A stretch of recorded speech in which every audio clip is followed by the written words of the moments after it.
नमस्कार दोस्तों। गुरु जो कि सबसे महत्वपूर्ण और शुभ फलदायी ग्रह कहलाता है, वो आपके राशि में आ चुका है मई के महीने में। तो आने वाला जो संपूर्ण साल है वो आपके लिए शुभ फलदायी साबित होगा, लेकिन ये जो संपूर्ण साल है वो पूरी तरह से शुभ फलदायी होगा ऐसे भी नहीं, क्योंकि जून के महीने में जो मंगल है वो आपके व्यय भाव में भ्रमण करने जा रहा है। उसी प्रकार आपके राशि का राजयोग कारक जो शनि ग्रह है वो आपके दशम भाव में वक्री भी होने जा रहा है। तो ये जो दो ग्रह है उसके जो प्रभाव परिणाम है वो आपके जीवन पर किस प्रकार से हो सकते हैं। उसी प्रकार जो गुरु आप ही के राशि में भ्रमण कर रहा है वो ये जो सभी प्रभाव है वो किस प्रकार से निष्क्रिय कर सकता है, आपके जीवन का जो क्षेत्र है वो किस तरह से प्रभावित हो सकता है, सभी के बारे में डिटेल में चर्चा इस वीडियो में हम करने वाले हैं। तो सबसे पहले हम चर्चा करेंगे कि आपका जो स्वास्थ्य है, मानसिक या फिर शारीरिक, वो किस प्रकार का होगा। जैसे कि आपके राशि का जो स्वामी है शुक्र, जो कि आप ही के राशि में भ्रमण कर रहा है और दिनांक 13 तारीख के बाद यह जो शुक्र है वो आपके द्वितीय भाव में भ्रमण करेगा। उसी प्रकार आपके राशि का जो स्वामी है गुरु, जो कि आप ही के राशि में आ चुका है मई के महीने में, आप ही के राशि में भ्रमण करेगा। तो सबसे पहले और महत्वपूर्ण बात, ये जो संपूर्ण महीना है वो आपके लिए शारीरिक स्वास्थ्य के बारे में बहुत ही अच्छा देखा जाएगा। आपकी जो एनर्जी लेवल है वो काफ़ी अच्छी देखी जाएगी। एक अलग ही प्रकार की एनर्जी, जो पॉजिटिविटी जिसे हम कहते हैं, वो आप में काफ़ी अच्छी देखी जाएगी, क्योंकि जो बुध ग्रह है वो भी करीबन 15 तारीख तक आप ही के राशि में भ्रमण करेगा। और ये जो बुध ग्रह है वो आपके लिए काफ़ी महत्वपूर्ण ग्रह कहलाता है, क्योंकि ये आपका धनेश भी है और आपका पंचमेश भी है। तो मान के चलिए यह आपकी जो पर्सनालिटी है वो काफी अच्छी देखी जाएगी। जो बात आप मन में ठानोगे वो पूरे करोगे। उसी प्रकार संपूर्ण जो महीना है, जैसा आपका जो कैरेक्टर है, आपकी जो राशि है वो हैप्पी गो लकी वाली राशि है। मतलब अगर आपको जो बातें जैसे आप चाहते हो उस प्रकार से होती है तो बहुत ज्यादा खुश होते हो और थोड़ा सा खर्चा वगैरह भी करते हो, थोड़ा सा लैविश लाइफस्टाइल की तरफ झुकने वाली आपकी राशि है। तो ये जो सभी गुण है या फिर ये जो सभी बातें हैं उसका आप अनुभव करोगे इस महीने में। लेकिन यहाँ पर दो तीन बातें हैं जिस पर ध्यान देना आवश्यक है, जो मैंने मंगल के बारे में कही, तो उस विषय पर भी आएंगे। अब हम चर्चा करेंगे कि आपका जो फाइनेंशियल स्टेटस है वो किस प्रकार का होगा, आर्थिक जो स्तर है वो किस प्रकार का होगा। जैसे कि आपके राशि का जो धनेश या फिर पंचमेश जो बुध है वो आप ही के राशि में भ्रमण कर रहा है। 15 तारीख के बाद ये आपके द्वितीय भाव में भ्रमण करेगा और 30 तारीख के बाद ये जो बुध है वो आपके तृतीय भाव में भ्रमण करेगा। उसी प्रकार आपके राशि का जो अष्टमेश या फिर जो लाभेश है गुरु, वो भी आप ही के राशि में भ्रमण कर रहा है। तो आपके लिए ये जो महीना है वो बहुत ही ज्यादा शुभ फलदायी साबित होगा, खास करके आर्थिक स्तर के बारे में आपने सोचा भी नहीं होगा उस प्रकार के जो आर्थिक लाभ है वो आपको मिल जाएंगे। खास करके अब तक आपने जो भी काम किया है उसके जो लाभ है वो आपको काफी अच्छी तरीके से मिलेंगे, आपके एक्सपेक्टेशन से ज्यादा भी मिल सकते हैं। उसी प्रकार आपको पता है कि पैसे किस तरह से खर्च करने हैं, किस प्रकार से अर्न करने हैं, किस तरह से बचा के रहते हैं। तो प्रैक्टिकल राशि है आपकी।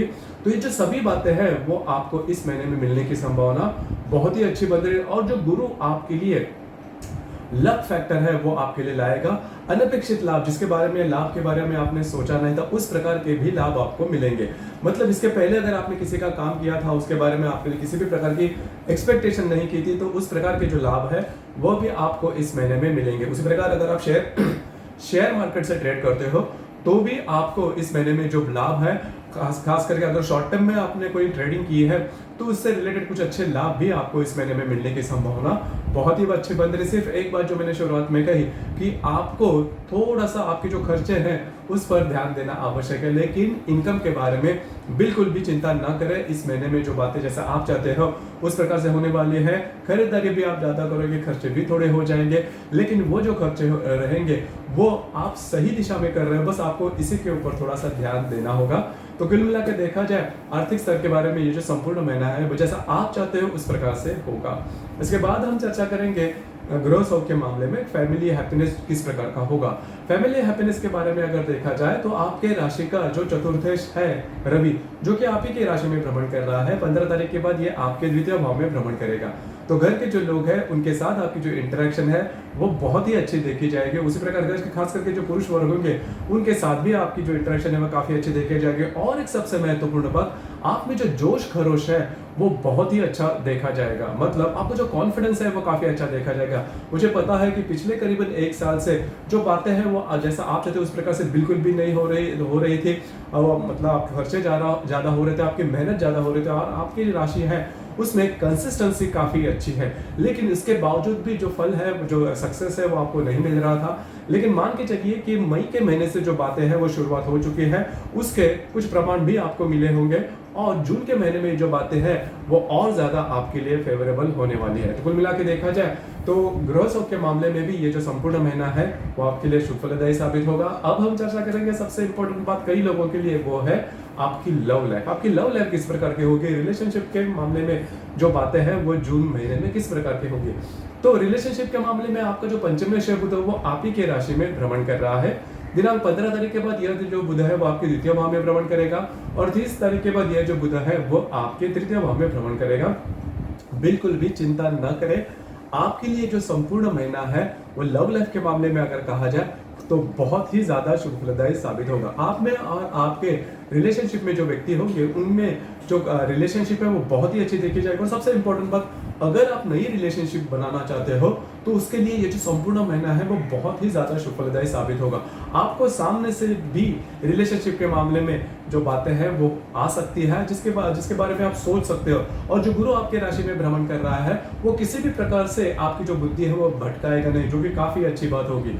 तो रिलेशनशिप के मामले में ये जो संपूर्ण महीना है वो काफी अच्छा देखा जाएगा। उसी प्रकार जो कपल्स गर्भ धारणा के मामले में सोच रहे हैं उनके लिए ये जो संपूर्ण महीना है वो बहुत ही ज्यादा शुभ फलदायी साबित होगा। और जो गर्भवती महिला है उनके लिए भी ये जो संपूर्ण महीना है वो काफी अच्छा और शुभ फलदायी साबित होगा। जो विद्यार्थी वर्ग है उनके लिए भी ये जो संपूर्ण महीना है वो बहुत ही ज्यादा शुभ फलदायी साबित होगा। तो कुल मिला के देखा जाए तो ये जो बातें हैं इनके लिए भी ये जो जून का महीना है वो काफी ज्यादा शुभ फलदायी साबित होगा। अब हम चर्चा करेंगे वैवाहिक जीवन के मामले में, विवाह सुख के मामले में।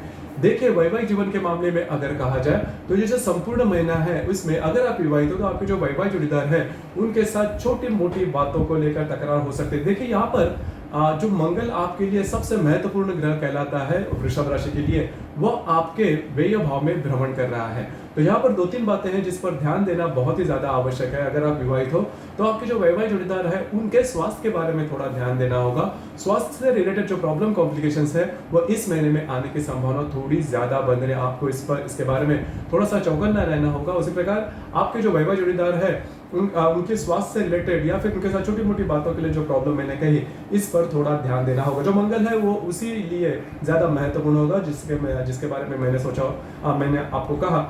और दूसरी ज्यादा महत्वपूर्ण बात, इसकी वजह से थोड़ा सा स्ट्रेस में आप जो महीना है वो जा सकता है अगर आप विवाहित हो तो। लेकिन जो विवाह करना चाहते हैं उनके लिए जो संपूर्ण महीना है वो काफी अच्छा और शुभ फलदायी साबित होगा। कुछ अच्छे जो अपॉर्चुनिटी है वो आपको आ सकते हैं। विवाह के बारे में जरूर इसके बारे में आप सोच सकते हो। इसके बाद हम चर्चा करेंगे आपका जो करियर है उससे रिलेटेड। करियर के मामले में अगर देखा जाए तो आपके राशि का सबसे महत्वपूर्ण ग्रह जिसे हम राजयोगकार ग्रह भी कहते हैं, शनि, जो कि आपके दशम भाव में स्वयं की राशि में भ्रमण कर रहा है। 30 तारीख के बाद ये वक्री होने जा रहा है, लेकिन चिंता न करें, यह जो संपूर्ण महीना है वो आपके लिए काफी ज्यादा शुभ फलदायी साबित होगा, खास करके करियर के मामले में। तो करियर से रिलेटेड किसी भी प्रकार के प्रॉब्लम कॉम्प्लिकेशन देखने नहीं मिलेंगे, जो कि काफी अच्छी बात होगी। करियर से रिलेटेड कुछ अच्छा अपॉर्चुनिटी वगैरह भी आपको इस महीने में मिल सकती है।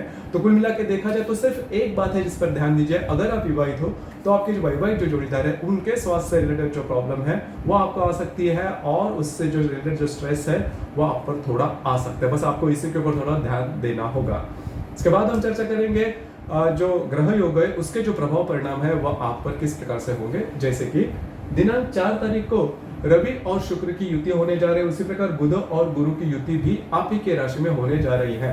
बहुत ही अच्छे दिन होंगे आपके लिए, काफी ज्यादा शुभ फलदायी साबित होंगे। आपको जो कॉन्फिडेंस है वो काफी अच्छा बढ़ सकता है। कुछ नई वस्तु की जो खरीदारी है वो हो सकती है। उसी प्रकार अनपेक्षित लाभ मिलने की संभावना, क्योंकि बुध गुरु की युति भी आप ही के राशि में बन रही है।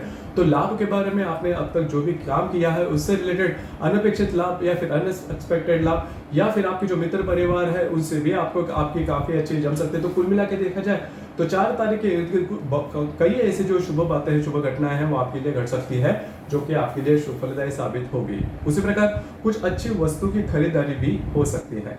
उसी प्रकार दिनांक 9 तारीख को रवि और शनि का केंद्र योग होने जा रहा है। रवि जो कि आपके दशम भाव में, शनि जो कि आपके दशम भाव में भ्रमण कर रहा है, जो रवि आप ही के राशि में भ्रमण कर रहा है, दोनों का केंद्र योग होने जा रहा है। अब यहाँ पर 2-3 बातें जिस पर ध्यान देना आवश्यक है। जो भी आपका कार्य क्षेत्र है उससे रिलेटेड किसी भी प्रकार के महत्वपूर्ण निर्णय बिल्कुल भी नहीं लेना। मतलब जो भी आपका एग्जिस्टिंग जो भी आपका कार्य क्षेत्र चल रहा है उससे रिलेटेड किसी भी प्रकार के महत्वपूर्ण निर्णय नहीं लेना। अगर आपको कोई नया काम का शुरुआत करना है तो करीबन 9 तारीख के इर्द गिर्द किसी भी प्रकार के कमिटमेंट, प्रोमिसेस या फिर डॉक्यूमेंट से रिलेटेड कोई भी काम नहीं करना, क्योंकि उसमें आपके जो अंदाज है वो चूक सकते हैं। महत्वपूर्ण इन्वेस्टमेंट अगर आपको अगर करनी है, आपका जो भी कार्य क्षेत्र है उससे रिलेटेड, तो भी 9 तारीख के इर्द गिर्द नहीं करना। आपके जो अंदाज है वो चूक सकते हैं। बस आपको इसी के ऊपर थोड़ा सा ध्यान देना होगा। उसी प्रकार दिनांक 14 तारीख को रवि और बुध की युति भी होने जा रही है आप ही के राशि में। रवि जो कि आपका चतुर्दश है और जो बुध आपका धनेश है, पंचमेश, दोनों की युति है बहुत ही महत्वपूर्ण साबित होगी। खास करके अगर आप कोई नया घर लेना चाहते हो या फिर घर में रिनोवेशन करना चाहते हो, घर से रिलेटेड, फैमिली से रिलेटेड कोई नई बात या फिर नई कोई वस्तु लेना चाहते हो, तो ये जो 14 तारीख का जो समय है वो आपके लिए बहुत ही ज्यादा शुभ फलदायी साबित होगा। उस समय किसी प्रकार की खरीदारी जो कि आपके फैमिली से रिलेटेड है, घर से रिलेटेड है, होने की संभावना काफी अच्छी बन रही है। इसी प्रकार दिनांक 17 तारीख को बुध और शुक्र की युति आपके द्वितीय भाव में होगी। उसी प्रकार बुध और शुक्र की जो युति होगी उसके साथ जो नेपच्यून आपके लाभ भाव में है वो केंद्र योग करने जा रहा है। तो फर्स्ट ऑफ ऑल ये जो बुध शुक्र की युति है वो आपके लिए बहुत ही ज्यादा शुभदायी होगी। द्वितीय भाव में कुछ अच्छे लाभ हो सकते हैं, कुछ अच्छी इन्वेस्टमेंट हो सकती है। उसी प्रकार अगर आप किसी के रिलेशनशिप में हैं उनके लिए भी कुछ खरीदारी हो सकती है, और अगर आप शेयर मार्केट में ट्रेड करते हो तो कुछ अच्छे लाभ वगैरह मिल सकते हैं। अब यहाँ पर सिर्फ एक बात है जिस पर थोड़ा सा ध्यान देना आवश्यक है। आपको खुद के स्वास्थ्य के बारे में या फिर आपकी जो रिलेशनशिप है उनके साथ छोटी मोटी बातों को लेकर तकरार हो सकती है। बस आपको इसी के ऊपर थोड़ा ध्यान देना आवश्यक है। इसी प्रकार दिनांक 20 तारीख को रवि और नेपच्यून का केंद्र योग भी होने जा रहा है। रवि जो कि आपके द्वितीय भाव में भ्रमण करेगा और जो नेपच्यून आपके लाभ भाव में भ्रमण करने जा रहा है, दोनों का केंद्र योग होने जा रहा है। तो इन दिनों में जो भी अगर आप कोई इन्वेस्टमेंट करते हो या फिर कोई खर्चे करते हो तो उस पर थोड़ा सा ध्यान देना आवश्यक है। आपके घर में जो पुरुष वर्ग होंगे उनके स्वास्थ्य के बारे में भी इन दिनों में थोड़ा सा ध्यान देना आवश्यक होगा। इसी प्रकार दिनांक 26 तारीख को बुध और शनि का त्रिकोण योग होने जा रहा है। बुध जो कि आपके द्वितीय भाव में भ्रमण करेगा और जो शनि आपके दशम भाव में भ्रमण कर रहा है, दोनों का त्रिकोण योग होने जा रहा है। बहुत ही अच्छा, बहुत ही शुभ फलदायी यह योग है, खास करके इन्वेस्टमेंट के बारे में। उसी प्रकार आपको कुछ अच्छा अपॉर्चुनिटी वगैरह आ सकती है आपके जो भी कार्य क्षेत्र है उससे रिलेटेड या फिर कुछ नए कार्य क्षेत्र से रिलेटेड ऐसी अपॉर्चुनिटी की जो आप लॉन्ग टर्म में उसको फॉलो कर सकते हो या फिर लॉन्ग टर्म में उसके जो इफेक्ट है, उसका जो सक्सेस है वो आपको मिल सकता है। जरूर फॉलो कीजिए, जरूर वो जो अपॉर्चुनिटी है वो लीजिए, क्योंकि आपका जो समय है वो आने वाला जो साल है उसमें बहुत अच्छा चलेगा। करीबन 2-3 साल तक का जो समय है वो आपके लिए बहुत ही अच्छा होगा। तो किसी भी प्रकार की अपॉर्चुनिटी आपको मिलती है, यदि भी वो अपॉर्चुनिटी लॉन्ग रन में इफेक्ट देने वाली होगी, लेकिन उसको ग्रैब करना, उसको पकड़ना आपके लिए शुभ फलदायी साबित होगा। इसी प्रकार इस महीने की जो अमावस है वो आप ही के राशि में है दिनांक 6 तारीख को, और जो पूर्णिमा है वो 22 तारीख को है। देखिए 6 तारीख के इर्द गिर्द थोड़ा सा खुद पर थोड़ा सा कंट्रोल कीजिए, क्योंकि अमावस और पूर्णिमा के दिन होता क्या है कि रविचंद्र का जो आकर्षण होता है पृथ्वी के प्रति वो काफी ज्यादा पाया जाता है। इस वजह से हम बहुत ज्यादा एक्टिवेट हो जाते हैं, हम बहुत ज्यादा भावनातीत होते हैं, इमोशनल होते हैं, और इमोशंस में लिए गए निर्णय चूकने की संभावना ही ज्यादा बनती है। तो करीबन इस महीने के जो 6 तारीख या फिर 22 तारीख है इसमें थोड़ा सा ध्यान दीजिए, किसी भी प्रकार के महत्वपूर्ण निर्णय, कमिटमेंट, प्रोमिसेस या फिर विवादों में भी बिल्कुल भी नहीं जाना। तो दोस्तों ये था वृषभ राशि का जून 2024 का संपूर्ण राशिफल। आपके इसके बारे में विचार क्या है नीचे कमेंट बॉक्स में जरूर कमेंट करना। धन्यवाद।